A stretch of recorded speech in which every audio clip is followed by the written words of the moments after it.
Bojoku iki wanita idaman kok. Lha to.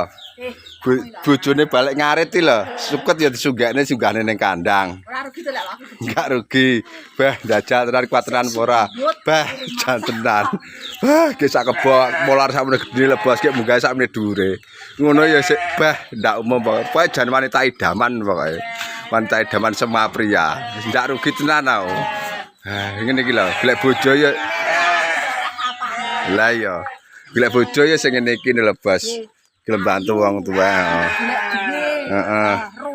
Iya, heeh. Anu, aku dhewe iki ya ora rugi. Donyaku diklaim saenekne ya ndak rugi. Ayo no. Iya. Golek duit. Heeh. Jajal. Wih, kuat ora jajal. Bah, ndak umum pokoke. Bah, jadi ugal-ugalan tenan kowe. Jan pol-polan. Aku tuh paling segenah. Ora kere ndian. Bah, jan bojo kuwi. Bareng ngono jan rasa tenan pokoke. Bareng niki lho sir-sir kandang si Alon to. Bune beruk. Iya. Nyunggi sakmono lho ya ora rasa ngoyo padahal kene menunggi ya medel-medel. Wis ngono dulur, matur nuwun. Cuma ngasih info tok.